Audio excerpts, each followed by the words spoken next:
The twin sons of Xylos, 7 beat down on the cracked salt flats like twin furnaces, baking the air into a shimmering haze that made the horizon ripple like a mirage.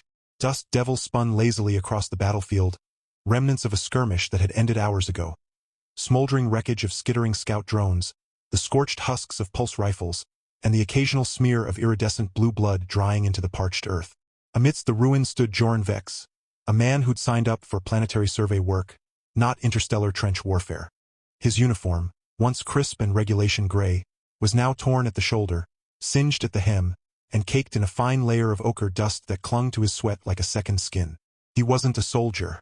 He was a botanist with a sidearm and a death wish he hadn't asked for.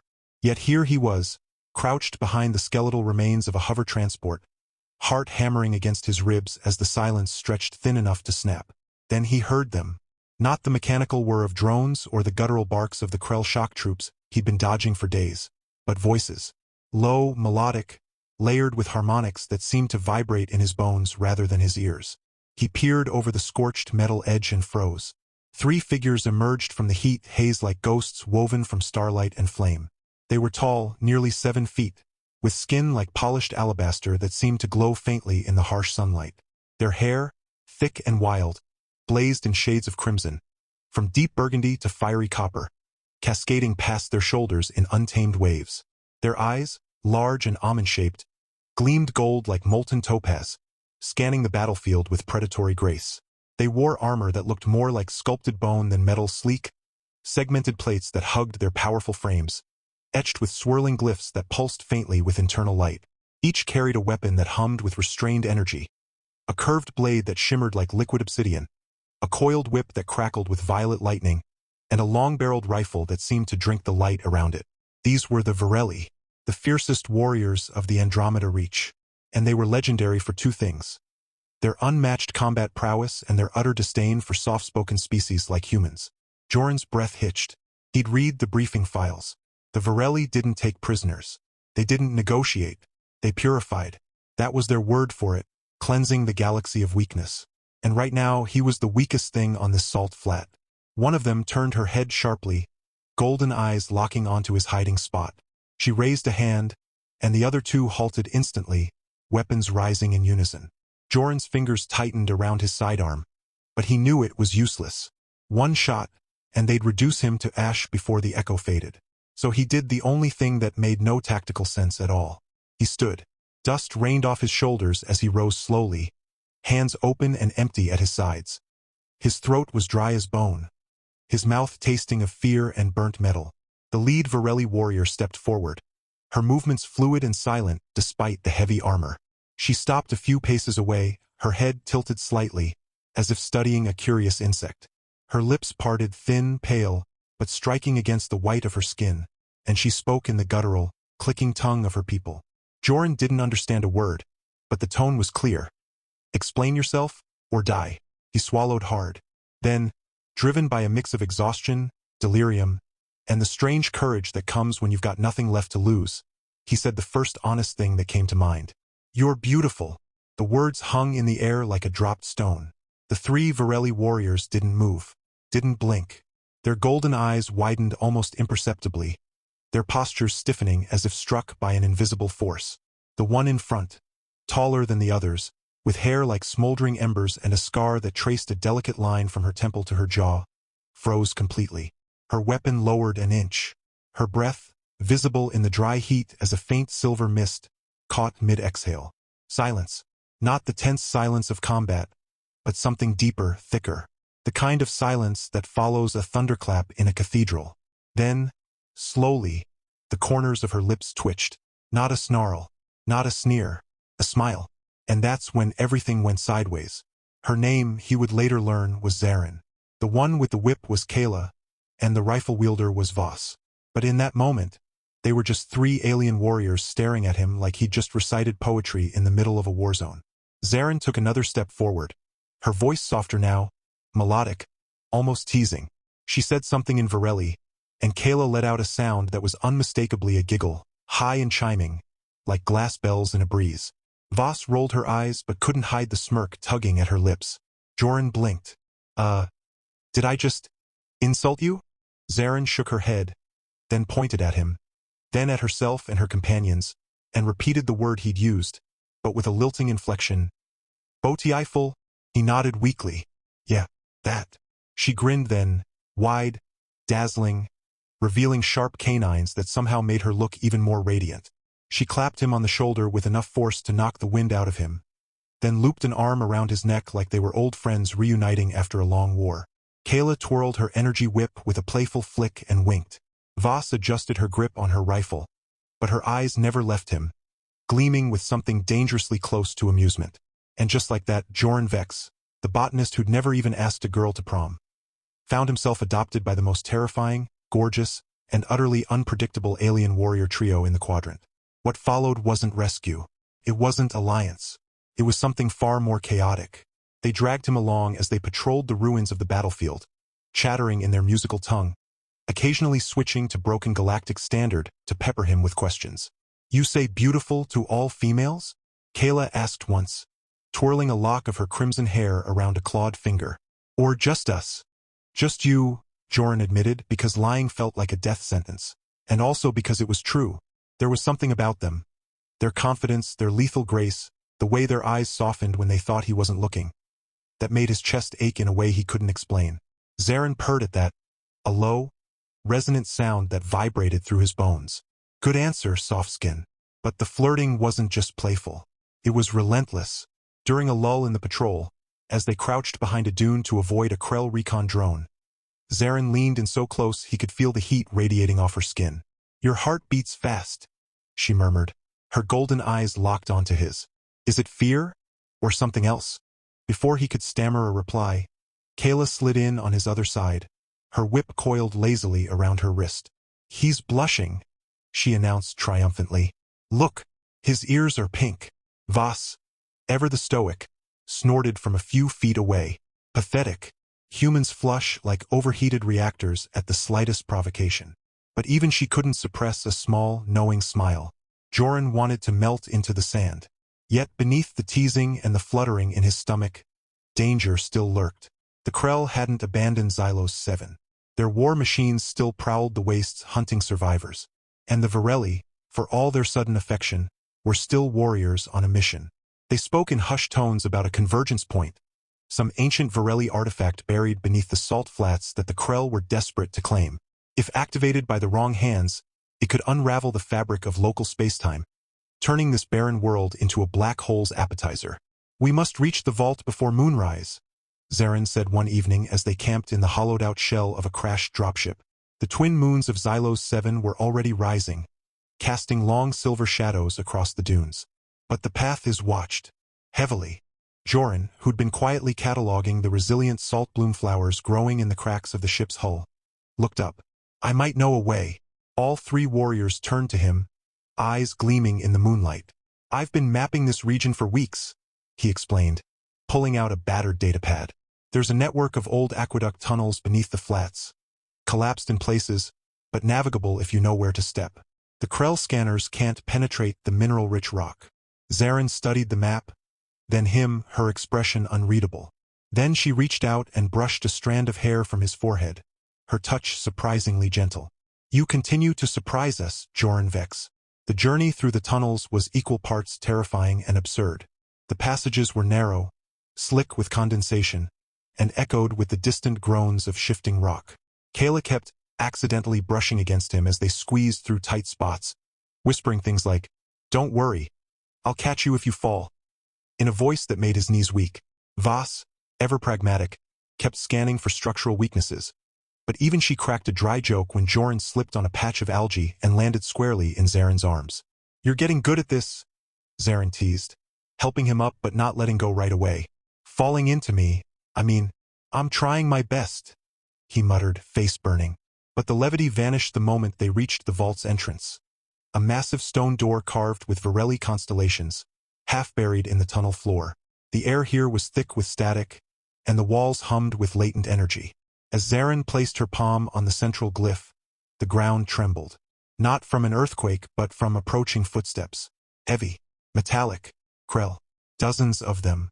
They'd been followed. The Varelli snapped into battle stance instantly, weapons flaring to life. Zarin shoved Joran behind her. Stay close. Don't move unless I say. What followed was a whirlwind of violence and light. The Krell poured into the chamber, hulking, insectoid horrors with chitinous armor and plasma cannons grafted to their limbs. Zarin moved like a storm, her obsidian blade carving arcs of black fire through the air. Kayla's whip lashed out, wrapping around a Krell's neck and frying its nervous system with a crackle of violet energy.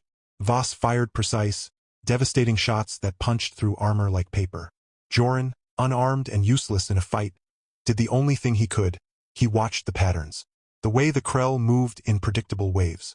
The blind spots in their formation. And when he saw an opening, he shouted, "Zarin! Left flank! 3 seconds." She didn't hesitate. She spun, blade flashing, and cleaved through 2 Krell that had been about to flank her. She shot him a look, half astonishment, half pride, before diving back into the fray. They held the line. Barely. When the last Krell fell, the chamber was thick with smoke and the acrid stench of burnt chitin. Zarin leaned against the vault door, breathing hard, a gash on her arm weeping silver blood. Kayla was limping, her whip arm hanging limp. Voss had a dent in her chest plate but stood tall, scanning for more threats. Joran rushed to Zarin's side. "You're hurt." "It's nothing," she said, but winced as he gently touched the wound. He pulled out a medkit from his pack, basic human biofoam, and sprayed it over the cut. She hissed at the sting but didn't pull away. "You care?" she said softly, studying his face. "I do," he admitted. Kayla hobbled over, leaning on Voss for support. "He's sweet, isn't he?" she said, nudging Zarin with her elbow. "Maybe we should keep him." Voss snorted. "He's a liability." But her eyes softened as she looked at Joran. "A useful one." Zarin smiled, then turned back to the vault door. The glyph beneath her palm began to glow, and with a deep, groaning rumble, the stone door slid open, revealing a staircase spiraling down into blinding white light. "The convergence point," she whispered. They descended, weapons ready, hearts pounding. The chamber below was vast, a cathedral of crystal and light, with a floating orb of swirling energy at its center. Ancient Vareli script covered the walls, pulsing in time with the orb's rhythm. But they weren't alone. A figure stood before the orb, tall, cloaked in black, with eyes that burned like dying stars. A Krell High Ascendant, the one who'd orchestrated this entire invasion. "You are too late, Vareli," the Ascendant hissed, its voice like grinding stone. "The convergence begins." It raised its hands, and the orb flared violently, sending shockwaves through the chamber. Cracks spiderwebbed across the crystal floor. The very air began to warp. Zarin roared and charged, blade raised. But the Ascendant flicked a hand, and a wall of dark energy slammed into her, sending her crashing into a pillar. Kayla and Voss opened fire, but their weapons fizzled against the barrier. Joran stood frozen, not from fear this time, but from realization. He remembered something from his botany studies. On Xylos 7, certain crystalline plants resonated at specific frequencies. Disrupt that frequency and they shattered. The convergence point, it wasn't just energy. It was crystalline, harmonic. He looked at his datapad, still clutched in his hand. It had a sonic emitter, weak, meant for soil analysis. But if he could modulate it to the right frequency... "Zarin!" he yelled over the rising hum. "Cover me for 10 seconds. She pushed herself up, blood streaking her temple, but nodded. "Do it!" He sprinted toward the orb, ducking energy blasts, his heart in his throat. Kayla and Voss laid down suppressing fire, drawing the Ascendant's attention. Zarin lunged again, this time slashing at the barrier's edge, creating a momentary flicker. Joran reached the orb. His fingers flew over the datapad, adjusting frequencies, praying he was right. The Ascendant turned, eyes blazing. Foolish soft skin. But Joran hit the emitter. A high-pitched whine filled the chamber, barely audible, but the orb shuddered. The light within it stuttered. The Ascendant screamed as the harmonic resonance destabilized its control. "Now!" Joran shouted. Zarin didn't hesitate. She plunged her blade into the orb. The explosion of light was blinding. When Joran's vision cleared, the Ascendant was gone, disintegrated. The orb floated peacefully, its light now calm, steady. The chamber was silent except for their ragged breathing. Zarin walked over to him, her armor scorched, her hair tangled, her golden eyes shining with something deeper than gratitude. "You saved us," she said. Said what I felt, he replied. She laughed, a rich, warm sound that filled the chamber. Then she cupped his face in her hands, her thumbs brushing his cheeks. Then feel this. And she kissed him. It wasn't gentle. It was fierce, electric, full of the same fire that burned in her hair and her heart. When she pulled away, Kayla was clapping, Voss was shaking her head with a rare full smile, and Joran felt like he'd just been struck by lightning. You're ours now, Zarin declared, her voice low and certain. Whether you like it or not. He looked at the three of them, warriors who'd once meant death, now standing before him with laughter in their eyes and battle-scarred grace in their stances. He thought of the long journey ahead, the war still raging beyond this vault, the unknowns of a galaxy that had tried to kill him a dozen times over. And for the first time since he'd crash-landed on this forsaken rock, Joran Vex smiled. Because maybe, just maybe, being claimed by 3 alien warrior women who wouldn't stop flirting with him wasn't the worst fate in the universe. In fact, it might just be the most beautiful one of all. The days that followed the Convergence Point incident unfolded like a fever dream stitched together with starlight and gunpowder. The Varelli command, once distant and austere, now regarded Joran not as a stray human to be tolerated, but as something far more perplexing. An anomaly wrapped in affection, a soft-skinned enigma who had disarmed their fiercest warriors not with weapons, but with a single, sincere word. Officially, he was listed as a tactical liaison. Unofficially, the entire Varelli fleet seemed to know he was the reason Zarin had started humming while calibrating plasma cores, why Kayla kept accidentally brushing past him in narrow corridors, and why even Voss had begun leaving nutrient bars, his favorite kind, on his bunk with no explanation. They were stationed aboard the Dawn Fong, a sleek Varelli warship shaped like a crescent moon with engines that whispered rather than roared. Its corridors glowed with bioluminescent veins in the walls, pulsing gently in time with the ship's rhythm. Joran had been given quarters near the command deck, not out of protocol, but because Zarin had insisted, with a look that brooked no argument, that he be within arm's reach at all times. He didn't complain. Not when Kayla would appear at his door at odd hours with stories of her childhood on the ice plains of Varelli's prime, her crimson hair braided with silver threads that caught the light like fireflies. Not when Voss, during tactical briefings, would subtly shift her stance to block him from stray energy surges during drills. And certainly not when Zarin, after long shifts overseeing fleet maneuvers, would find him in the observation blister overlooking the nebula-strewn void and simply sit beside him in silence, her shoulder pressed against his, her warmth a quiet anchor in the cold expanse. But war did not pause for romance. The Krell, humiliated by their loss at Xylos 7, had regrouped. Intelligence streams, decoded by Voss's sharp mind and cross-referenced with Joran's uncanny knack for pattern recognition, revealed a new threat. A Krell bioforge hidden in the rings of the gas giant Erithos. There, they were breeding a new strain of shock troops, hybrids fused with stolen Varelli genetic material, designed to mimic their warrior strength and resilience. Worse, they were imprinted with false memories, programmed to believe they were Varelli. The psychological warfare was insidious. Entire outposts had fallen not to invasion, but to betrayal from within. We cannot trust our own reflections, Zarin said one night, her voice low as she traced the edge of a holographic map with a clawed finger. They were in her private quarters, a rare indulgence for a commander, lit only by the soft glow of floating orbs. Joran sat cross-legged on the floor, sipping synth tea that tasted faintly of cinnamon and ozone. If they wear our faces, speak our words, how do we know who is real? Joran set his cup down. You feel it, he said simply. She looked at him, golden eyes searching. Feel what? The truth. Not in the words. In the silence between them.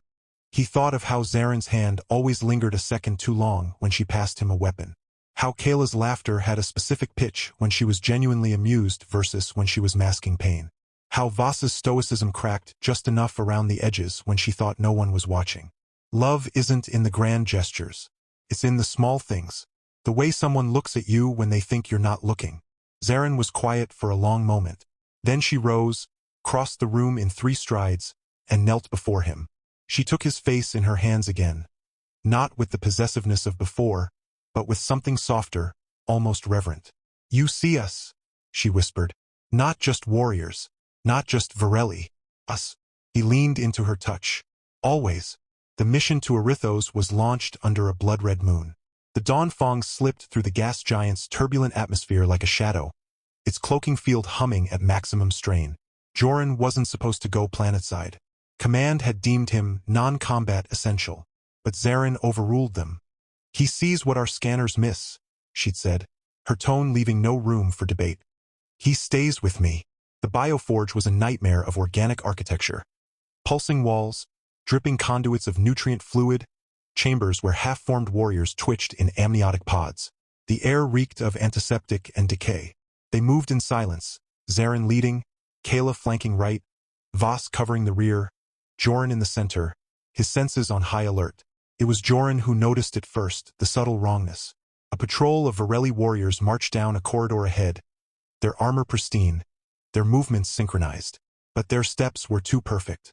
No variation, no breath, and their eyes didn't flicker. They stared straight ahead, unblinking.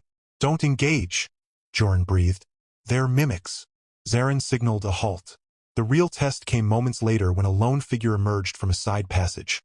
Another Varelli, wounded, limping, calling out Zarin's name in a voice that cracked with desperation. Zarin tensed. It was her younger sister Lyra, or at least someone who looked exactly like her. "Zarin, thank the stars. I thought I was alone," the figure sobbed, reaching out. Zarin's hand hovered over her blade. Her face was stone, but Joran saw the tremor in her jaw, the flicker of doubt in her eyes. This was the trap, to break her with grief. Then Joran stepped forward.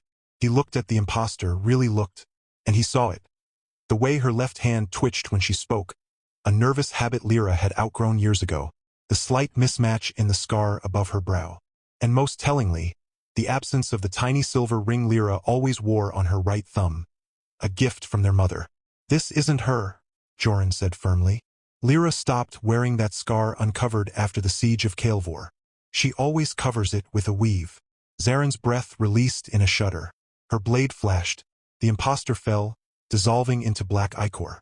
She turned to Joran, her eyes glistening. "How did you know?" "I pay attention," he said softly, "to everything about you." Later, in the heart of the bioforge, they found the source. A pulsating neural core, wired into the ship's command matrix, broadcasting false identities across the fleet.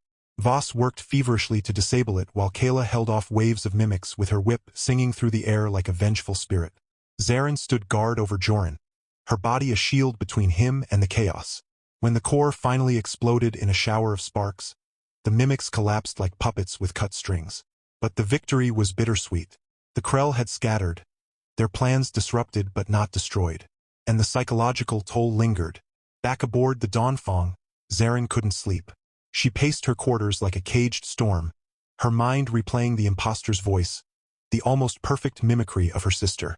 Joran found her at dawn cycle, standing on the observation deck, staring into the swirling clouds of Erithos. He didn't speak. He simply stood beside her, close enough that their arms brushed. After a long silence, she said, "What if one day, I don't know you?" "You will," he said, "because I'll remind you." "How?" He reached into his pocket and pulled out a small, smooth stone, salt bloom quartz from Xylos 7, the first flower he'd ever catalogued on that desolate world. He pressed it into her palm. "This is where it began, where I told you you were beautiful. Keep it, and if ever you doubt me or yourself, hold it. And remember." She closed her fingers around the stone, then around his hand. Her tears, when they came, were silver, shimmering like liquid starlight against her white skin. Kayla found them like that hours later and, for once, didn't tease. She simply leaned against the doorway, arms crossed, a small, sad smile on her lips. "You two are ridiculous," she said, but her voice was thick with affection. Voss appeared behind her, holding 3 steaming mugs. "Enough sentiment," she grumbled, though she handed one to Joran first. "We've got a war to win." But even she lingered, watching the twin suns rise over the gas giant's horizon, painting the sky in hues of rose and gold. And for a moment, the 3 warriors and the human botanist stood together. Not as soldiers, not as aliens and human, but as something far more fragile and powerful. A family forged in fire, bound by something deeper than duty. The galaxy still burned. The Krell still schemed. But in the quiet heart of a warship drifting among the stars, love, strange, improbable, and fiercely protected, had taken root. And it refused to be extinguished. The war did not end in a single battle, nor with a grand treaty signed in starlight. It unraveled slowly, like a frayed thread pulled from the edge of a tapestry. first in scattered skirmishes, then in quiet surrenders until the Krell, their bioengineered lies exposed and their morale shattered, retreated into the void beyond the Andromeda reach. Peace, when it finally came, was not announced with fanfare, but with silence, the kind that settles after a storm has passed, heavy with relief and the promise of something new. In that silence, life bloomed. On the reclaimed plains of Xylos 7, now no longer a battlefield but a sanctuary, Joran Vex stood beneath an arched bower woven from salt bloom vines and Varelli star steel. The twin suns shone warm and golden, casting long shadows over a gathering of beings from a dozen worlds. Varelli warriors in ceremonial armor, their crimson hair braided with living flowers, human diplomats in crisp white, even a few cautious Krell defectors, now allies, watching from the edges with wary hope. But at the center of it all stood Joran, dressed not in uniform, but in robes stitched with threads of silver, crimson, and deep indigo, the colors of three hearts that had chosen him. Before him stood Zarin, Kayla, and Voss. Zarin's scar had been traced with luminous ink that shimmered like constellations. Kayla's whip was coiled not as a weapon, but as a sash across her shoulder, its energy dimmed to a gentle hum. Voss, who had once scoffed at sentiment, wore a circlet of crystalline petals around her brow, her golden eyes soft with unguarded joy. The Varelli High Matriarch, an ancient warrior whose hair had faded to rose gold with age, spoke the vows in the old tongue, her voice echoing across the salt flats like a song remembered from childhood. There were no rings, for Varelli tradition held that bonds were sealed not with metal, but with shared breath and witnessed truth. So one by one, each woman stepped forward, placed a hand over Joran's heart, and whispered their oath. "I choose you," Zarin said. "Not despite your softness, but because of it. You taught me that strength can be gentle." "I choose you," Kayla said, her usual mischief replaced by solemn tenderness. "Because you laugh even when the sky is falling, and I never want to stop hearing it." "I choose you," Voss said, her voice quiet but unwavering. "Because you see the world clearly and still believe in beauty. That is the rarest kind of courage." Then Joran, his voice thick with emotion, looked at each of them in turn and said, "I choose you, not as one, but as three, not as warriors, but as my home." And in that moment, beneath the twin suns and the watchful eyes of a galaxy learning to heal, they were married, not in the human way, nor purely in the Varelli way, but in a new tradition born of love that refused to be bound by old rules. Years flowed like desert winds. Their home was built on the edge of the salt flats, where the ground still held echoes of battle, but now bloomed with resilient gardens Joran coaxed from the barren soil. The house was a marvel of fusion. Varelli bone architecture entwined with human solar panels and hydroponic walls, its interior alive with laughter, arguments, and the pitter-patter of small feet. They had children, not just one or two, but a whole constellation of them. First came Lyra Joran, Zarin's daughter, with her mother's fiery hair and her father's gentle eyes, who could disarm a plasma turret by age 6 but cried when butterflies died. Then came Kalen, Kayla's son, a whirlwind of mischief who inherited his mother's whip-fast reflexes and his father's knack for finding lost things, especially snacks.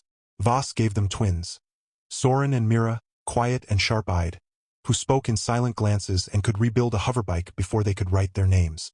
And more followed, 7 in all, each a unique blend of white skin and human warmth, crimson hair and curious minds, golden eyes that saw both the stars and the soil beneath their feet. They called Joran Papa, and their mothers by name, and never once questioned the shape of their family. To them, love was simply love, vast, messy, and unapologetically plural. The galaxy changed around them. The Varelli, once isolationist and fearsome, became stewards of peace, their warriors now teaching defense, not conquest. Joran, once a botanist adrift in war, became the founder of the Xylos Institute, a place where human and Varelli scientists grew hybrid crops that could feed entire systems, where children of all species learned side by side under open skies. Zarin commanded the new peace fleet, her ship always returning home before moonrise. Kayla opened a school for kinetic arts, where young warriors learned to dance as fiercely as they fought. Voss, ever the strategist, became the chief architect of interstellar diplomacy, her dry wit softening into wisdom that nations trusted. And every evening, without fail, they gathered on the porch of their home, Joran in his rocking chair, Zarin leaning against the railing, Kayla braiding flowers into the children's hair, Voss sipping tea and pretending not to smile as the twins tried to teach the dog how to meditate. One night, As the twin moons rose and the salt bloom flowers glowed faintly blue in the dark, Joran watched his family. His impossible, radiant, chaotic family, and felt a quiet fullness in his chest that no war, no loss, no fear could ever touch. He had come to Xylos 7 as a man running from nothing, expecting to die in the dust. Instead, he had found everything. Zarin caught his gaze and walked over, slipping her hand into his. "Thinking about how you called us beautiful all those years ago?" she asked, her voice low and warm. He smiled. "I was right." Kayla appeared on his other side, draping herself over the chair's arm. "Of course you were. We're stunning." Voss stood in the doorway, arms crossed, but her eyes sparkled. "And you're still hopelessly outnumbered." Joran laughed, the sound carrying into the starlit night. Around them, their children played, their voices rising like music against the silence of the desert. The war was a memory. The future was wide open. And in the heart of it all, love, wild, enduring, and beautifully unconventional, had built a world worth living in. Beneath the twin suns of Xylos 7, now gentle and golden, Joran stood hand in hand with Zarin, Kayla, and Voss on the porch of their home, built where war once raged. Their 7 children tumbled through the salt bloom gardens, laughing, arguing, and chasing luminous moths that glowed like fallen stars. The house hummed with life, stew bubbling in the kitchen, Kayla's off-key singing, Voss tutoring the twins in astrophysics, and Zarin sharpening her blade just in case. Though peace had long settled over the land, Joran no longer wore a uniform, only a simple tunic stitched with threads from all 3 of their cloaks. He'd traded survey maps for bedtime stories, plasma burns for scraped knees and honeyed kisses. The galaxy still turned, distant empires rose and fell, but here, on this quiet patch of healed earth, time moved slower, sweeter. At dusk, they gathered on the roof to watch the twin moons rise. The children nestled between them, sleepy and content. No one spoke. They didn't need to. The silence was full of everything they'd survived, everything they'd built, everything they still dreamed. And as the first stars blinked awake, Joran leaned back against Zarin's shoulder, Kayla's fingers laced with his, Voss's quiet presence a steady warmth beside him, and knew, with absolute certainty, that he was exactly where he belonged.